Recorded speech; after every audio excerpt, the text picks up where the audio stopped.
दोस्तों बहुत बहुत स्वागत है आप सबका हमारे YouTube चैनल पे जिसका नाम है द स्टोरी टेलर और कहानी चल रही है the magic of the lost temple. आज इस कहानी का 8वां एपिसोड शुरू होने वाला है।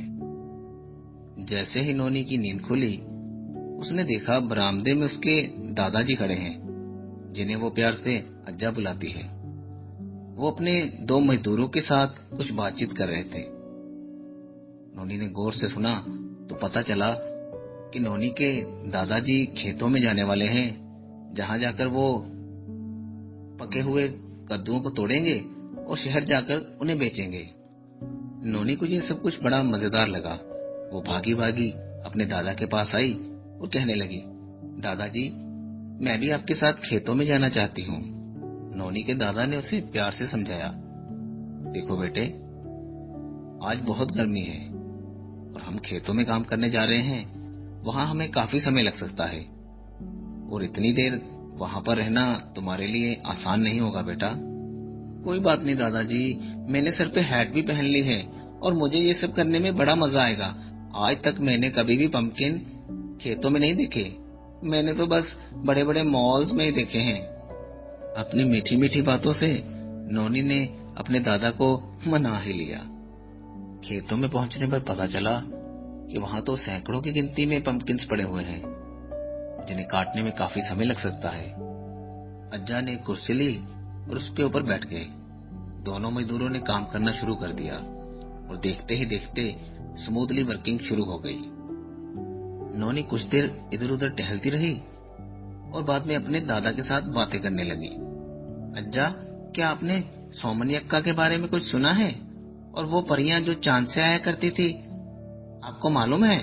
नोनी ने अपने दादा से पूछा। अज्जा हंसते हुए बोले, हो ना हो तुमने ये कहानी जरूर अपनी दादी माँ से सुनी होगी, है ना शैतान। पर नोनी बेटा, ये एक सच्ची कहानी है। हमारे गांव सोमनहल्ली का नाम ऐसे ही सोमनहल्ली नहीं पड़ गया। इसके पीछे भी बहुत लंबी कहानी है। जिस कुएं के बारे में तुमने अपनी दादी माँ से सुना था, वो कुआं हमारे गांव में ही था और पता नहीं वो कहाँ होगा। शायद वो हमारे घर में ही हो या हमारे खेतों के आसपास। वो कहीं भी हो सकता है। दादू प्लीज प्लीज मुझे डिटेल से बताइए ना, प्लीज बताइए, मैं सुनना चाहती हूँ। दादी ने कहानी शायद मुझे पूरी नहीं सुनाई, मैं आपके मुंह से सुनना चाहती हूँ। प्लीज एक बार मुझे सुना दीजिए, नोनी ने दादा से कहा। नोनी के इतना जिद करने पर दादा ने कहानी शुरू की। बहुत पुरानी बात है। इसी गांव में सोमनी अक्का नाम का एक राजा हुआ करता था। राजा बहुत ही सुंदर, समझदार और बहादुर था। राज्य के दोनों ओर वृद्धा और तुंगभद्रा नाम की 2 नदियां बहा करती थी और राज्य के चारों ओर घना जंगल था जिसमें बहुत सारे जंगली जानवर रहते थे जो अक्सर गांव में आकर लोगों को नुकसान पहुंचाते और फसलें भी खराब कर दिया करते थे। चाहे ये कहानी लगभग वैसी ही थी जैसे नोनी पहले अपनी दादी से सुन चुकी थी, लेकिन उसके मन में जिज्ञासा उसी तरह बनी हुई थी जैसे वो पहली बार सुन रही हो। और नोनी बेटे, अपने राज्य को उस जंगली जानवरों से बचाने के लिए राजा ने यह फैसला किया कि वो जंगल में जाएंगे और उन सभी जंगली जानवरों को मार डालेंगे। 2 दिन के बाद ही राजा ने अपने साथ कुछ सैनिक लिए और जंगल की ओर रवाना हो गए। जंगल इतना घना था, एक बार दाखिल होने के बाद रास्ता बिल्कुल समझ नहीं आ पा रहा था और जल्द राजा के सभी सैनिक भी रास्ता भटक गए और राजा अकेले ही जंगल की ओर बढ़ते जा रहे थे। जंगल के काफी अंदर तक जाने पर भी राजा को रास्ता समझ नहीं आ पा रहा था, लेकिन वो लगातार चलते जा रहे थे। उन्हें कुछ समझ नहीं आ पा रहा था। काफी देर चलने के बाद राजा को दूर कहीं पर एक झोपड़ी दिखाई दी। राजा वहां पर पहुंचा और अपने घोड़े को एक वृक्ष के पास बांध दिया। राजा ने उस झोपड़ी के अंदर झांका। वहां पर एक बुजुर्ग आदमी था जो सो रहा था। राजा चुपचाप झोपड़ी के बाहर खड़े रहे और बूढ़े आदमी के जागने का इंतजार करने लगे। ये कहानी पहले सुनी हुई कहानी से काफी अलग लग रही थी, लेकिन नोनी अपने दादा को डिस्टर्ब करना नहीं चाहती थी। वो चुपचाप कहानी को सुनती रही। कुछ देर बाद वो बूढ़ा आदमी जाग गया। राजा ने विनम्रता पूर्वक उस बूढ़े आदमी से पूछा, आपकी तबीयत मुझे कुछ ठीक नहीं लग रही, क्या आप ठीक हैं? यहाँ पर आपकी देखरेख करने वाला कोई नहीं है? बूढ़े आदमी ने जवाब दिया, दरअसल मैं यहाँ पर अकेला रहता हूँ, मेरे परिवार में और कोई नहीं। मैं काशी जाना चाह रहा था, लेकिन बीमार होने की वजह से मैं जा नहीं सका। पर कोई बात नहीं, जब मैं ठीक हो जाऊंगा तो मैं चला जाऊंगा। चिंता करने की कोई जरूरत नहीं, अब आप अपने राजा के साथ हैं। मेरा नाम सोमनी अक्का है। आप मेरे साथ मेरे महल में जाने वाले हैं, जहां पर आपका इलाज किया जाएगा। आपको हर प्रकार की सुविधा मिलेगी। आप बहुत जल्द बिल्कुल ठीक हो जाएंगे। राजा ने बूढ़े आदमी से कहा। बूढ़ा आदमी राजा के इस दयालु स्वभाव से बहुत प्रसन्न हुआ। थोड़ी ही देर में राजा के सिपाही भी राजा तक पहुंच गए। राजन अपने साथ उस बूढ़े व्यक्ति को लेकर महल की ओर वापस रवाना हो गए। महल पहुंचते ही राजन ने महल के शाही वैद्य को बुलाया और कहा कि इस बूढ़े आदमी को जल्द से जल्द ठीक किया जाए।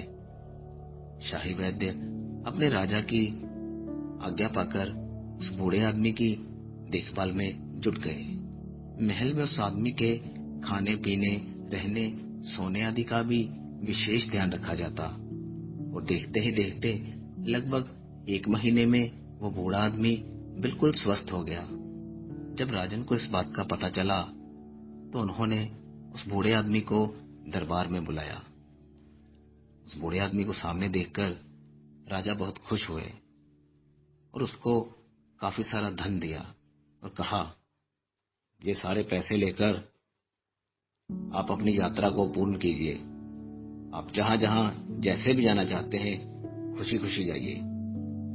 राजा की बात सुनकर वो बूढ़ा आदमी मुस्कुराने लगा और कहा, मुझे नहीं लगता कि अब मुझे काशी जाने की कोई जरूरत होगी। आप कहना क्या चाहते हैं? राजा ने बूढ़े आदमी से पूछा। राजन, भवन निर्माण करना मेरा पेशा है और मैं ऐसी ऐसी चीजें बना सकता हूँ जिन्हें बनाना दूसरों के लिए बहुत मुश्किल होगा। उदाहरण के लिए मैं आपके लिए ऐसी बावड़ी तैयार कर सकता हूँ जो ना सिर्फ एक बावड़ी हो, उसी बावड़ी के अंदर कई प्रकार के मंदिर और मूर्तियां और तरह तरह के खंभे भी बने होंगे। मुझे इस कार्य का सालों का तजुर्बा है राजन। मैंने सुना था कि काशी के राजा बहुत ही दयालु हैं और मैं वहां जाकर उनकी देखरेख में ऐसी बावड़ियां तैयार करना चाहता था जिसके लिए वो मेरी सहायता कर सकें। आपसे मिलने के बाद मैं ये जान चुका हूँ कि आपके जैसा दयालु राजा और कहीं नहीं मिल सकता और आपके राज्य में मुझे अपने सपनों को पूरा करने के लिए पूरी सहायता मिल सकती है। हे राजन, क्या आप मेरे इस कार्य में मेरी सहायता करेंगे? मुझे पूरी आशा है कि आप जरूर करेंगे, फिर भी मैं आपके मुंह से सुनना चाहूंगा। बूढ़े व्यक्ति की बातें राजा को प्रभावित कर चुकी थी।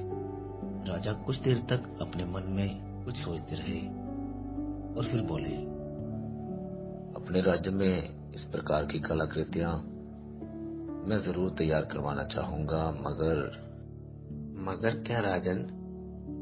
वो दरअसल इतना बड़ा कार्य करने के लिए काफी सारे धन की आवश्यकता होगी और उसके पूर्ति के लिए मुझे अपनी जनता से लगान वसूलना होगा, जो मैं कभी नहीं चाहूंगा। कारण चाहे कुछ भी हो, मैं अपनी प्रजा को दुखी नहीं करना चाहूंगा। अपनी प्रजा के प्रति आपका प्रेम देखकर मैं धन्य हुआ। मैं ये तो जानता ही था कि आप एक दयालु इंसान हैं, लेकिन आप अपनी प्रजा से इतना प्रेम करते हैं, ये मैं आज जान चुका हूँ। और राजन, धन की आवश्यकता को पूरा करने के लिए आपको अपनी प्रजा को परेशान करने की बिल्कुल भी जरूरत नहीं होगी। इसके लिए मैं आपकी मदद कर सकता हूँ। और वो आप कैसे करेंगे? राजन, मेरा बाकी का परिवार कुछ मील दूरी पर रहता है। आपकी आज्ञा हो तो मैं उन्हें यहीं पर बुला लूंगा, और इस कार्य को पूरा करने के लिए वो भी मेरी सहायता करेंगे। और जहां तक धन की आवश्यकता का सवाल है, उसके बारे में भी आप चिंता मत कीजिए। आप कहना क्या चाहते हैं? कृपया मुझे साफ साफ बताइए। राजन, पृथ्वी के नीचे गड़ा हुआ धन कैसे ढूंढा जाता है, मैं ये कार्य भली भांति जानता हूँ, और आपके कहने पर मैं जरूर करूंगा। क्या आपको वो झोंपड़ी याद है जहाँ पर आप मुझसे मिले थे? हाँ हाँ, मुझे बिल्कुल याद है। मैं झोंपड़ी में आपसे मिला था। उस जमीन के नीचे हजारों सोने के सिक्के दबे हुए हैं। ये राज केवल मैं ही जानता हूँ। मुझे ये बात आपको उसी दिन बता देनी चाहिए थी, लेकिन मैं आपको जानता नहीं था, इसलिए ये बात मैंने आपसे छुपाई। उसके लिए मैं आपसे क्षमा चाहता हूँ। ये बात सुनकर राजा काफी हैरान हुए, लेकिन वो ये भी जानना चाहते थे कि वो बूढ़ा आदमी सच बोल रहा है या नहीं। राजा ने तुरंत अपने सैनिकों को आदेश दिया कि उस बूढ़े व्यक्ति के साथ जाकर उस कार्य को पूर्ण करने में उसकी सहायता करें। सैनिक अपने राजा से आदेश पाकर उस बूढ़े व्यक्ति के साथ चले गए, और दूसरे ही दिन वो बूढ़ा व्यक्ति अपने साथ ढेरों सोने के सिक्के लेकर वापस लौट आया। उस बूढ़े व्यक्ति की बात पूरी तरह सच साबित हुई। इस बात से राजा काफी खुश थे। देखते ही देखते बावड़ी बनाने का काम शुरू हो गया, और उस बूढ़े व्यक्ति का बाकी का परिवार भी उसके पास आ चुका था। काम काफी तेजी से हो रहा था।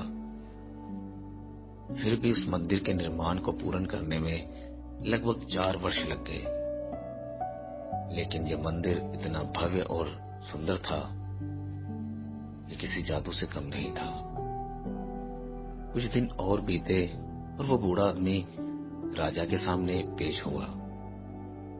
उसे दरबार में पाकर राजा बोले, क्या बात है? क्या आपके कार्य में कोई रुकावट आ रही है? नहीं राजन, मेरा कार्य पूर्ण हुआ। वो मंदिर बनकर तैयार है। मैं आपको समर्पित करता हूँ। क्या सच में ऐसा है? मुझे बहुत प्रसन्नता होगी अगर ये वाकई में तैयार हो चुका है तो। हाँ बिल्कुल राजन, आप जरूर देखिए, ये पूरे दक्षिण भारत की शोभा बढ़ाएगा। आप जरूर देखिए। मैं अभी जाकर देखता हूँ। रुकिए राजन, आप उस मंदिर में प्रवेश करें, उससे पहले मैं आपको कुछ बताना चाहता हूँ। जल्दी बताइए। राजन, मंदिर का पानी शक्ति का स्रोत है। इस बात का हमेशा ध्यान रखना होगा कि ये दूषित ना हो। अगर ऐसा हुआ तो ये मंदिर ज्यादा समय तक नहीं रह पाएगा। इस बात को पूरी तरह से सुनिश्चित करना होगा कि मंदिर में प्रवेश करने वाला हर एक व्यक्ति अपने पैर पहले अच्छी तरह से धो ले। मंदिर में आने वाला हर एक व्यक्ति अपने साथ केवल एक पात्र ले जा सकेगा, जिसमें वो इस जल को भर सके। और ये बात आप पर भी पूरी तरह से लागू होती है।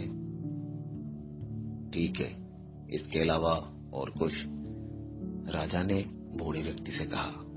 और हाँ, हर 14 दिन के बाद मंदिर को पूर्णतः बंद रखना होगा। उस पूरे दिन में किसी को भी यहाँ आने जाने की आज्ञा नहीं होगी। अगर आप इन सब नियमों का पालन करेंगे तो ये मंदिर युगों युगों तक आपके राज्य की शोभा बढ़ाएगा। मैं सोमन यक्का आपको ये वचन देता हूँ कि इन सब नियमों का पालन मैं खुद भी करूंगा और मेरे राज्य का हर एक व्यक्ति भी करेगा। आप निश्चिंत रहें। इसके साथ ही मंदिर आम लोगों के लिए भी खोल दिया गया, लेकिन नियम सबके लिए एक समान थे कि मंदिर में प्रवेश करने से पहले सभी को अपने पैर अच्छी तरह से धोने होंगे और अपने साथ केवल एक ही पात्र जल ले जा सकेंगे। और हर 14 दिन के बाद मंदिर एक पूरे दिन के लिए बंद रखा जाएगा। उस दौरान किसी का भी वहां पर आना पूर्ण रूप से वर्जित रहेगा। दोस्तों, इसके आगे की कहानी बहुत जल्द लेकर आऊंगा। तब तक खुश रहिए, सुनते रहिए। Bye bye. Thank you.